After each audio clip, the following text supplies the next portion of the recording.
RTC విలీన అంశంపైన రాష్ట్ర ప్రభుత్వం కీలక నిర్ణయం తీసుకునే దిశగా అడుగులు వేస్తుంది. ఆర్టీసీని ప్రభుత్వంలో విలీనం చేసే విషయంపైన పరిశీలించేందుకు మంత్రివర్గ ఉపసంఘం ఏర్పాటు చేయాలని ప్రభుత్వం యోచిస్తోంది. అంతేకాకుండా ప్రస్తుతం కొనసాగుతున్న ఆర్టీసీ సమ్మెను ఈరోజే ముగించేందుకు ప్రభుత్వం తీవ్రంగా ప్రయత్నిస్తుంది. ఇందుకోసం ఆర్టీసీ సంఘాలతోటి చర్చలు కొనసాగుతున్నాయి.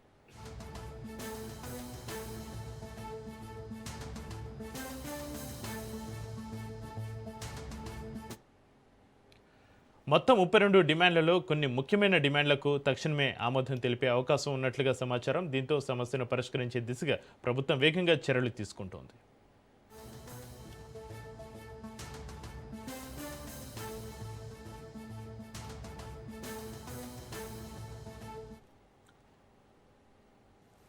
దేశంలో ఆర్టీసీని ప్రైవేటు వ్యక్తుల చేతిలో పెట్టిన ఏకైక రాష్ట్రం తెలంగాణ అంటూ విమర్శించారు. ఎంపీ కొండా విశ్వేశ్వరరెడ్డి కేసీఆర్ ఓడిపోతే కుటుంబ పాలన పోతుంది అనుకుంటే రేవంత్ రెడ్డి కేసీఆర్ కంటే రెట్టింపు అరాచక పాలన చేస్తున్నాడని మండిపడ్డారు.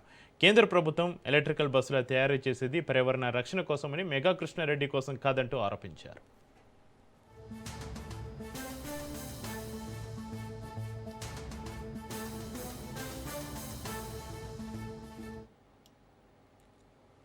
స్వాతంత్రం వచ్చిన దేశాలు మారినాయి, రాష్ట్రాలు మారినా కూడా ఆర్టీసీ ప్రజాసేవ చేస్తూ ఒక ప్రభుత్వ సంస్థగా, ఒక స్టేట్ గవర్నమెంట్ పిఎస్యుగా, ప్రాఫిటబుల్ పిఎస్యుగా నడుస్తూ ఉన్నది, ప్రజాసేవ చేస్తూ. ఎప్పుడన్నా ప్రభుత్వానికి పైసలు అవసరం ఉంటే ఆర్టీసీని ఒక బ్యాంక్ తిరిగి వాడుకుని ఆర్టీసీ నుంచి పైసలు తీసుకునేటోళ్ళు ఏ ప్రభుత్వం ఉన్నా కూడా. కానీ గత టీఆర్ఎస్ ప్రభుత్వము ఇంకా ఇప్పుడున్న కాంగ్రెస్ ప్రభుత్వము రెండు కూడా బంగారు గుడ్డే పెట్టే బాతునే చంపేస్తే ఎంత మంచిగుంటుందని ఆర్టీసీనే ఖతం చేసే ప్రయత్నంలో ఉన్నారు.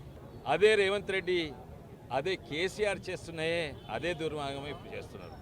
మొత్తానికి మొత్తం ఆర్టీసీని తీసుకొని ఒక ప్రైవేట్ సంస్థ మెగా సంస్థ చేతిలో పెట్టింది. ఆ బంగారు గుడ్లు పెట్టే బాతునే చంపేస్తున్నారు రేవంత్ రెడ్డి గారు. పొన్నం ప్రభాకర్ గారు, మీరు అప్పుడు తెలంగాణ కొరకు కొట్లాడిన పార్లమెంట్ నాకు గుర్తుంది, మీ మీద గౌరవం ఉన్నది. ఇప్పుడు ఏం చేస్తుండ్రు? తెలంగాణను ఆర్టీసీని నాశనం చేస్తుండ్రు. ఇక్కడ ఉన్న ఉప ముఖ్యమంత్రి వారెక్కడ పోయినరు, ఇక్కడ ఉన్న ఇద్దరు మంత్రులు ఎక్కడ పోయినరు? మర్చిపోయినరా ఆర్టీసీ గురించి? మీరు ఆర్టీసీ సపోర్ట్ తోటే గెలిచిండ్రు. ఇంకో విషయము, మీరు గెలిచినప్పుడు మీరు మహిళలకు ఫ్రీ బస్ ఇస్తా అన్నారు. ఎవరు? ఆర్టీసీ అన్నదా? లేదు, మీరంటే ప్రభుత్వం అన్నది. ప్రభుత్వ పథకము ఆర్టీసీ నెత్తి మీద తోసేసింది. మళ్ళా అడిగితే 400 కోట్లు ఇస్తామని అది ఎక్కడ పోయింది? అది నిజంగానే కేసు నైతికంగా మరి లీగలీ కూడా అది సాధ్యం కాదు. తప్పనిసరి పోరాడాలి, అందరు పోరాడాలి. బీజేపీ పార్టీ మీ ఆర్టీసీ కార్మికుల ఎంటుంటుంది. తప్పనిసరిగా కేంద్రంలో ఏమన్నా పాత్ర ఉంటే అది కూడా మేము పరిశీలన చేస్తాము. అక్కడి నుంచి కూడా ఒత్తిడి తెస్తేందుకు ప్రయత్నం చేస్తాము. దేశాలు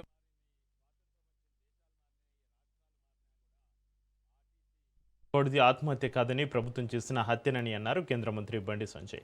కాంగ్రెస్ ప్రభుత్వం మొండి వైఖరి వల్లే శంకర్ గౌడ్ ఆత్మహత్య చేసుకున్నాడని విమర్శించారు. ఆర్టీసీ కార్మికుల విషయంలో బీఆర్ఎస్, కాంగ్రెస్ ప్రభుత్వాలు అన్యాయమే చేశాయని అన్నారు. కార్మికుల కోసమే శంకర్ బలిదానం అయ్యాడని, ఇది ముమ్మాటికి ప్రభుత్వం చేసిన హత్యనని బండి సంజయ్ మండిపడ్డారు.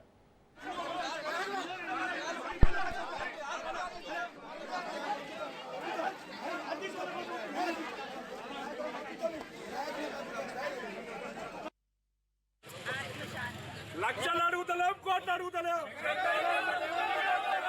ప్రభుత్వం ఉండి వైఖరి, ప్రభుత్వం ఉండి వైఖరి.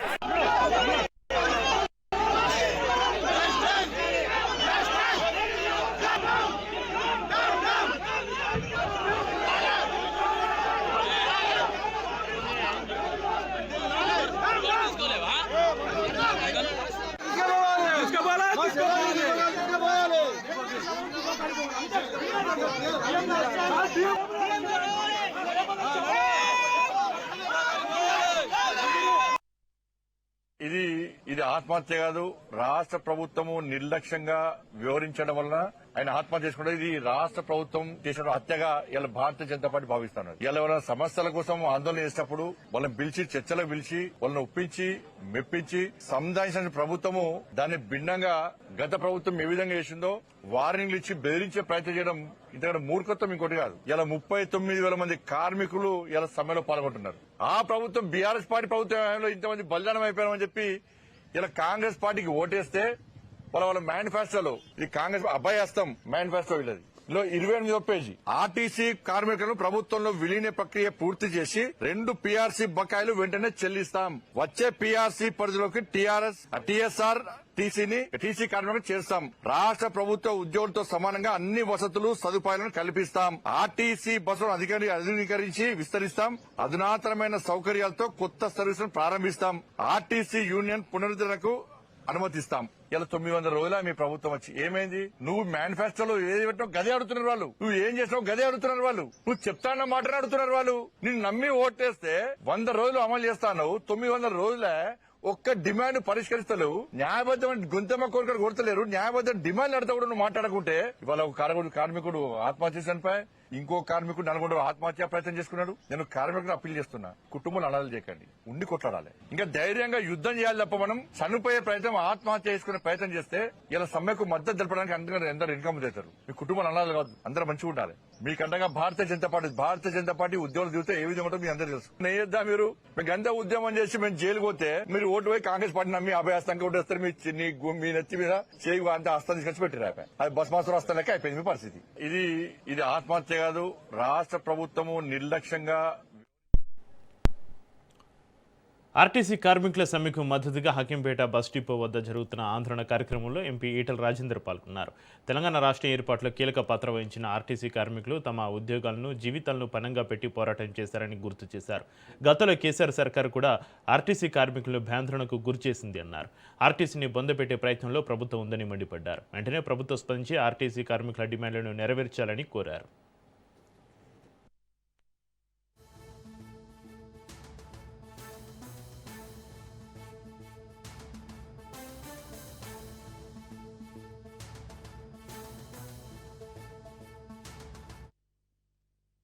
రేవంత్ రెడ్డి మళ్ళీ ఈ సావులు కూడా తప్పకుండా ఈ సావులు వృధా పోవు. వీళ్ళకి 4 కోట్ల తెలంగాణ ప్రజల అండ ఉంటుంది. ప్రతి నిత్యం పేదవాళ్ళ ఆశీర్వాదం ఉంటుంది. ఇలా ఎర్రటి ఎండలలో 12 గంటలు డ్యూటీ చేస్తున్న మా కండక్టర్లు, మా డ్రైవర్లు ఇలా మొత్తం చెమటపాలైపోతుంటారు, ఉడికిపోతూ ఉంటారు. మిస్టర్ రేవంత్ రెడ్డి మళ్ళీ ఈ సావులు కూడా తప్పకుండా ఈ సావులు వృధా పోవు. వీళ్ళకి 4 కోట్ల తెలంగాణ ప్రజల అండ ఉంటుంది. ప్రతి నిత్యం పేదవాళ్ళ ఆశీర్వాదం ఉంటుంది.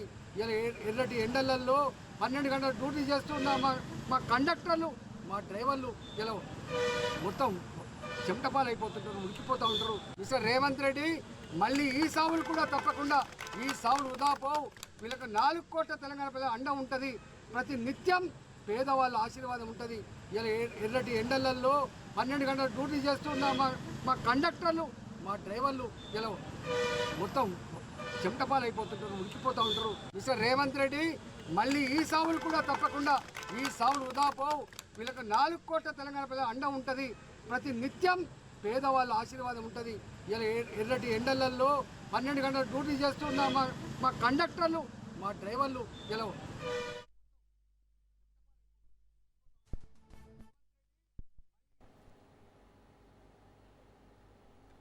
జనగామ జిల్లాలో ఉధృత పరిస్థితులు నెలకొన్నాయి. నరసంపేట డిపోకు చెందిన ఆర్టీసీ కార్మికుడు శంకర్గౌడ్ ఆత్మహత్య చేసుకున్న ఘటన తీవ్ర కలకలం రేపుతోంది. శంకర్గౌడ్ మృతదేహాన్ని నరసంపేటకు తరలిస్తున్న సమయంలో రాజకీయ ఉధృత పరిస్థితులు చెలరేగాయి.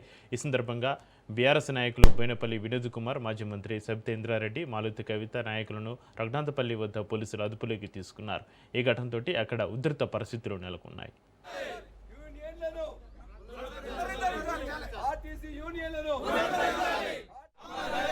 ఆర్టీసీ కార్మికుల అపాయింటెడ్ డేని ఆర్టీసీ కార్మికుల అపాయింటెడ్ డేని వైఖరి కాంగ్రెస్ ప్రభుత్వం ఉండి ఒక్క వైఖరి రేవంత్ రెడ్డి మొండి వైఖరి రేవంత్ రెడ్డి మొండి వైఖరి రేవంత్ రెడ్డి మొండి వైఖరి శంకర్ గౌడ్ జనగాం ఎమ్మెల్యే పల్లా రాజేశ్వరరెడ్డి రఘునాథపల్లి పోలీస్ స్టేషన్కు చేరుకున్నారు. బీఆర్ఎస్ కార్యకర్తలు పెద్ద ఎత్తున అక్కడికి చేరుకుని పోలీస్ స్టేషన్ ముందు బైఠాయించి నిరసన చేపట్టారు. తమ నాయకులను వెంటనే విడుదల చేయాలంటూ కార్యకర్తలు నినాదాలు చేశారు. శంకర్గౌడ్ మృతి ఆత్మహత్య కాదు, ఇది ప్రభుత్వ హత్య అంటూ ప్రభుత్వంపైన తీవ్ర విమర్శలు గుప్పించారు. ఆర్టీసీ కార్మికుల సమస్యలు ప్రభుత్వం పట్టించుకోవడం లేదని, కార్మికుల హక్కుల కోసం పోరాడుతున్న నాయకులపైన పోలీసుల అణచివేత కొనసాగుతుందని ఆగ్రహం వ్యక్తం చేస్తున్నారు.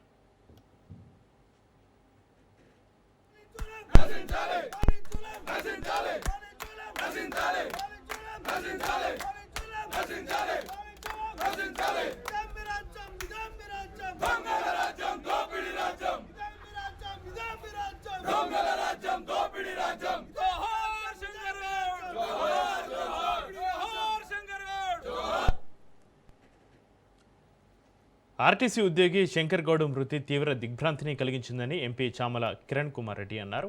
ఆర్టీసీ ఉద్యోగులు ఎవరు కూడా అధైర్యపడొద్దని సూచించారు. ప్రభుత్వం ఆర్టీసీ ఉద్యోగులతోటి చర్చలు చేయడానికి సిద్ధంగా ఉందని, ప్రజలు ఎన్నుకున్న ప్రభుత్వం ప్రజాపాలన కోసం పనిచేస్తుందని చెప్పుకొచ్చారు. ఆర్టీసీ ఉద్యోగులు ఎవరు రెచ్చగొట్టినా రెచ్చపోవద్దని, స్వలాభం కోసం రెచ్చగొట్టే ప్రయత్నం చేస్తున్నారని మండిపడ్డారు.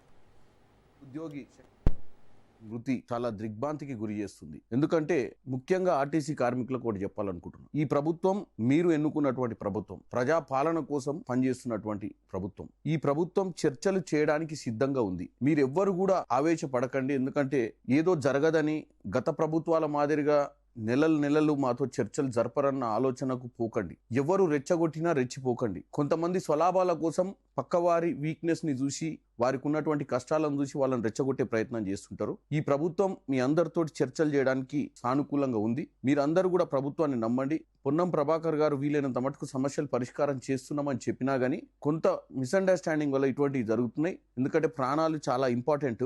మన వెనుక మన కుటుంబ సభ్యులు, మన మీద డిపెండ్ అయిన వాళ్ళు చాలా మంది ఉంటారు. దయచేసి ఆర్టీసీ కార్మికులకు ఈ సమ్మె విరమించుకోవాలి, అలాగే చర్చలలో పాల్గొనాలి. మీ సమస్యలన్నీ పరిష్కారం చేస్తారని తెలియజేస్తున్నాను. ఆర్టీసీ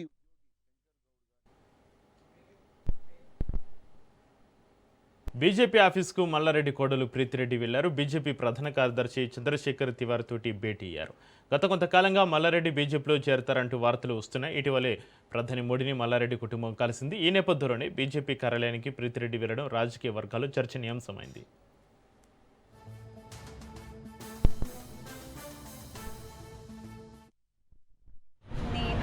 చంద్రశేఖర్ జీ గారికి ఇన్వైట్ చేయడానికి వచ్చాను. ఎందుకంటే ఒక ప్రోటోకాల్ ఉంటుంది. మేము మొన్న పోయి మోదీ గారికి కలవడం జరిగింది. అది ఎందుకు కలుసుతామంటే మొత్తం హైదరాబాద్లో, తెలంగాణలో మా అట్లాంటి ఒక పెద్ద యూనివర్సిటీ, అది కూడా మామూలు యూనివర్సిటీ కాదు, AI integrated university, industry integrated university.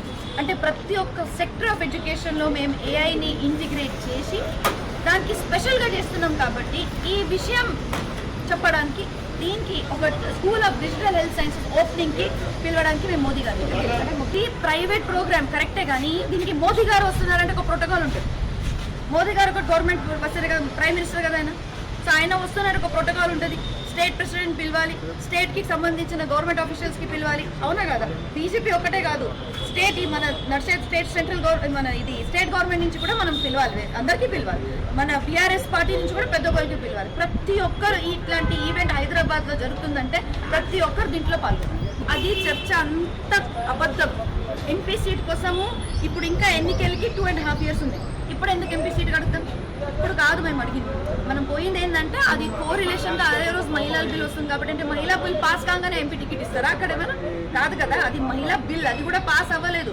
ఆ రోజు అనుకోకుండా మేము ఎందుకు పోయినామంటే ప్రజా సమస్యల పరిష్కారమే లక్ష్యంగా పనిచేస్తున్నామన్నారు మంత్రి కొల్లు రవీంద్ర. ప్రజా సమస్యల పరిష్కారానికి అధిక ప్రాధాన్యత ఇస్తున్నామన్నారు. ప్రజా దర్బార్లో వచ్చిన అర్జీలను నిర్ణీత సమయంలో పరిష్కరిస్తున్నామన్నారు. ఉద్యోగాల కోసం అత్యధిక అర్జీలు వస్తున్నాయని, మేలో జాబ్ మేళ నిర్వహించి నిరుద్యోగులకు ఉద్యోగ అవకాశాలు కల్పిస్తున్నామన్నారు. ఎంఎస్ఎంఈ కింద ఉద్యోగ ఉపాధి అవకాశాలు కల్పించేందుకు కృషి చేస్తున్నామన్నారు మంత్రి కొల్లు రవీంద్ర.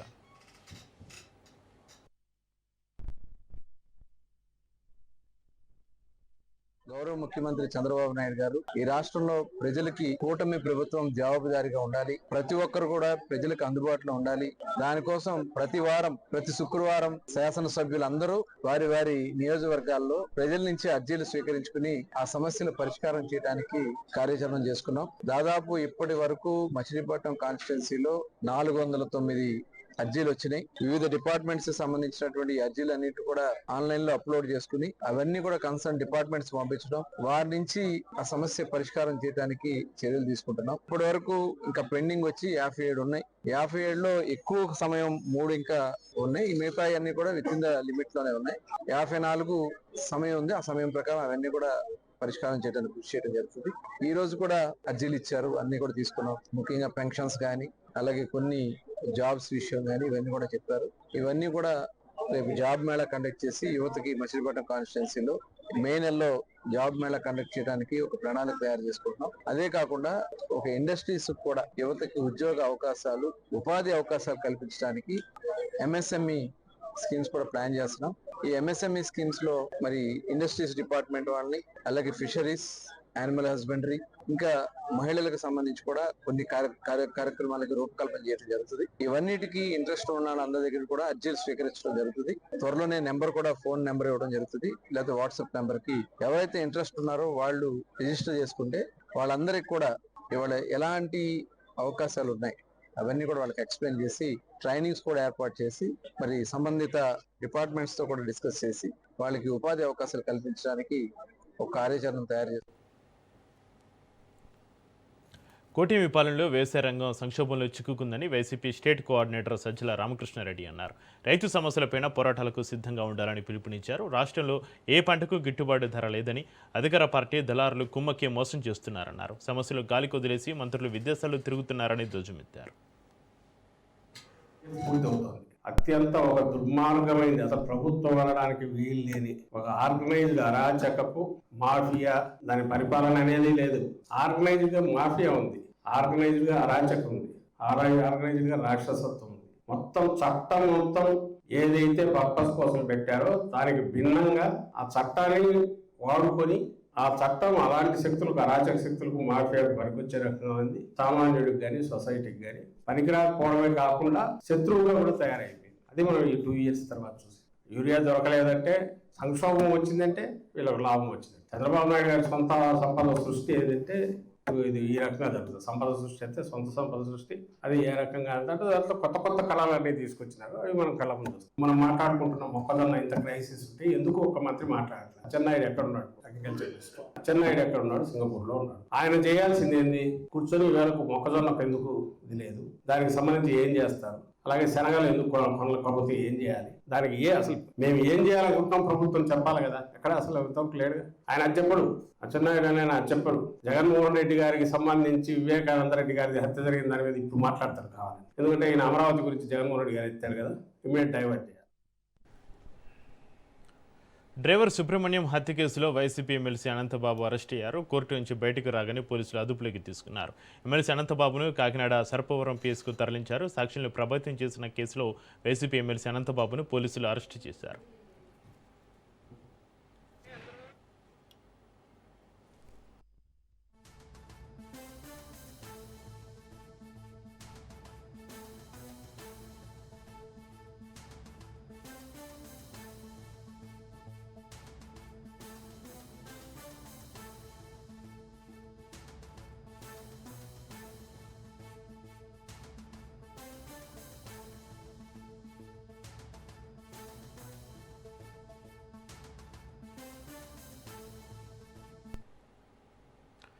గత 4 ఏళ్లుగా డ్రైవర్ సుబ్రహ్మణ్యం హత్య కేసు విచారణలో పలు కీలక పరిణామాలు చోటు చేసుకుంటున్నాయి. ఈ కేసులో అనంతబాబు ప్రధాన నిందితుడిగా A1గా, ఆయన భార్య A2గా ఉన్నారు. ఇటీవల రాజమండ్రి ప్రత్యేక కోర్టులో అనంతబాబుకు గతంలో మంజూరైన బెయిల్ను రద్దు చేయాలని పిటిషన్ దాఖలైంది. దీనిపైన విచారణ నిమిత్తం ఆయన తన భార్యతోటి కలిసి కోర్టుకు హాజరయ్యారు.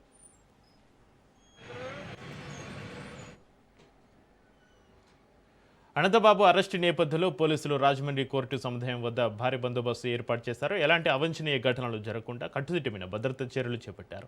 ఈ అరెస్టు తోటి కేసు విచారణ మరోసారి వేగవంతం కానుందని భావిస్తున్నారు.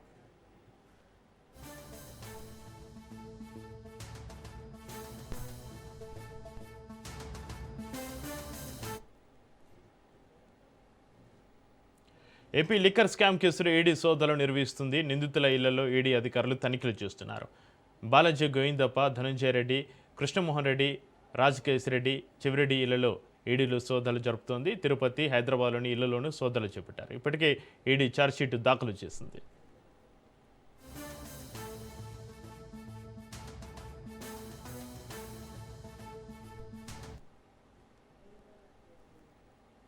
విజయసాయిరెడ్డి, రాజకేశరెడ్డి ఇళ్లలో ఈడీ సోదాలు చేస్తుంది.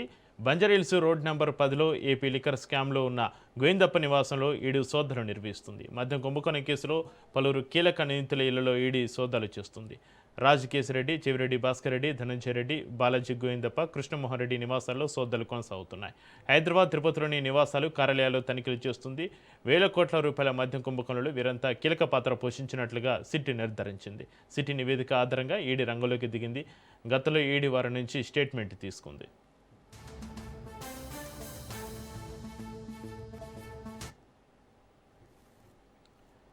Telangana home principal secretary CV ఆనంద్ను డీజీ పదోన్నతి పొందిన ఐపీఎస్ అధికారులు మర్యాదపూర్వకంగా కలిశారు. ఇటీవల డీజీ హోదాకు ప్రమోషన్ పొందిన సీనియర్ ఐపీఎస్ అధికారులు కలిసి శుభాకాంక్షలు తెలిపారు. ఈ సందర్భంగా పోలీస్ శాఖలో భవిష్యత్తు కార్యాచరణపై చర్చలు జరిగినట్లుగా సమాచారం. పదోన్నతి పొందిన అధికారులకు సివి ఆనంద్ అభినందనలు తెలియజేసి బాధ్యతలు సమర్థంగా నిర్వహించాలని సూచించారు.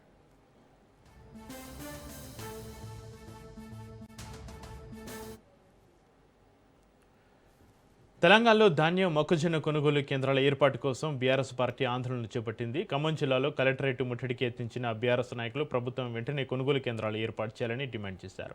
మాజీ మంత్రి పువ్వాడ అజయ్ కుమార్, ఎమ్మెల్సీ తాత మధు ఆధ్వర్యంలో పార్టీ శ్రేణులు పెద్ద సంఖ్యలో పాల్గొన్నారు. దీంతో కలెక్టరేట్ వద్ద ఉధృత పరిస్థితులు నెలకొన్నాయి. పోలీసులు గేట్లు మూసివేసిన బీఆర్ఎస్ కార్యకర్తలు వాటిని తోసుకుంటూ లోపలికి ప్రవేశించారు. ఈ సందర్భంగా ప్రభుత్వానికి వ్యతిరేకంగా నినాదాలు చేశారు. రైతుల సమస్యలను తక్షణమే పరిష్కరించాలని కోరుతూ అధికారులకు వినతి పత్రం సమర్పించారు. కొనుగోలు కేంద్రాల ఏర్పాటు విషయంలో ప్రభుత్వం స్పందించాలని బీఆర్ఎస్ నాయకులు హెచ్చరించారు.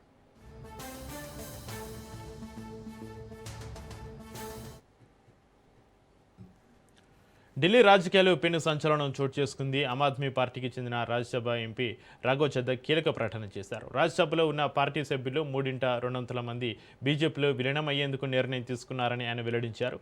ఈ నిర్ణయం రాజ్యాంగంలోని సంబంధిత నిబంధనల ప్రకారం తీసుకున్నట్లుగా తెలిపారు. సహా ఎంపీలు సందీప్ పాఠక్, అశోక్ మిట్టల్తో కలిసి చద్దా ఈ విషయాన్ని ప్రకటించారు. పార్టీకి చెందిన అవసరమైన మెజార్టీ సభ్యులు ఈ విలీన నిర్ణయాన్ని ఆమోదించారని, అందువల్ల అనర్హత నుంచి రక్షణ పొందేందుకు ఈ చర్య తీసుకున్నట్లుగా ఆయన వివరించారు.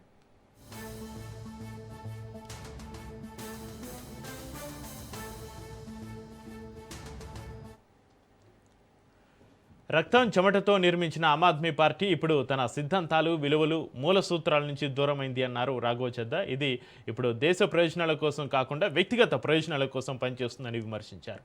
గత కొన్నేళ్లుగా తాను సరైన వ్యక్తిని అని, అయితే తప్పుడు పార్టీలో ఉన్నాననే భావన కలిగిందన్నారు రాఘవ్ చద్దా. అందుకే ఇప్పుడు ఆమ్ ఆద్మీ పార్టీ నుంచి దూరమై ప్రజలతోటి దగ్గర అవుతున్నానని వ్యాఖ్యానించారు.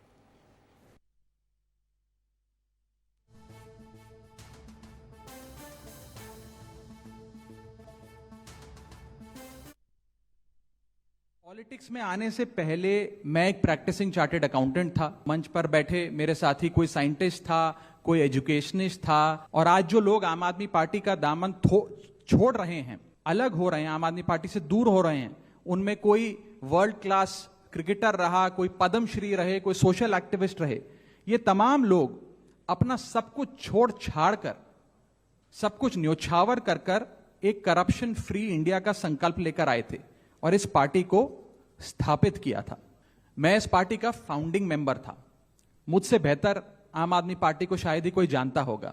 हम सब ने मिलकर पूरी कमिटमेंट और डेडिकेशन के साथ इस पार्टी को दिल्ली में स्थापित किया, पंजाब में स्थापित किया और देश के अन्य राज्यों तक पहुंचाने का प्रयास किया. लेकिन आज मैं बहुत दुख के साथ, बहुत पीड़ा के साथ और बहुत शर्म के साथ ये कह रहा हूं कि जो पार्टी करप्शन खत्म करने की कसम खाकर बनी थी, वो पार्टी आज करप्ट और कॉम्प्रोमाइज्ड लोगों के हाथ में बुरी तरीके से फंस चुकी है. और इसीलिए हर वो देशभक्त आदमी जो भारत मां की सेवा करने के लिए आम आदमी पार्टी से जुड़ा था, या वो आम आदमी पार्टी छोड़ चुका है. రాజ్యసభ సభ్యులు రాఘవ్ చద్దా సహా 6 ఆప్ ఎంపీలు బీజేపీలో చేరారు. సందీప్ పాఠక్, అశోక్ మిట్టల్తో కలిసి రాఘవ్ చద్దా కాషాయ కండువా కప్పుకున్నారు. రాజ్యసభలో ఆప్కి చెందిన 2/3 వంతు సభ్యులమైన తాము భారత రాజ్యాంగ నిబంధనలను వినియోగించి బీజేపీలో విలీనం కావాలని నిర్ణయించుకున్నామన్నారు. 15 ఏళ్ల పాటు ఆప్ అభివృద్ధి కోసం కృషి చేస్తామని, ఇప్పుడు ఆ పార్టీ తన సిద్ధాంతాలు, నైతికత, విలువల నుంచి పక్కకు తప్పుకుంది అన్నారు. ప్రస్తుతం ఆప్ దేశ ప్రయోజనాల కోసం కాకుండా వ్యక్తిగత ప్రయోజనాల కోసం పనిచేస్తుందని ఆరోపించారు. ఆప్ పార్టీకి దూరం అవుతూ ప్రజలకు దగ్గర అవుతున్నామని చెప్పుకొచ్చారు. సందీప్ పాఠక్, అశోక్ మిట్టల్లు కూడా ఆప్ పార్టీకి రాజీనామా చేశారు. తాము సంతకం చేసిన పత్రాలు, లేఖలను రాజ్యసభ చైర్మన్కు సమర్పించామని అన్నారు. పార్టీని వీడిన వారిలో హర్భజన్ సింగ్, రాజేందర్ గుప్తా, విక్రమ్ సాహ్ని, స్వాతి మాలివాల్ కూడా ఉన్నారు.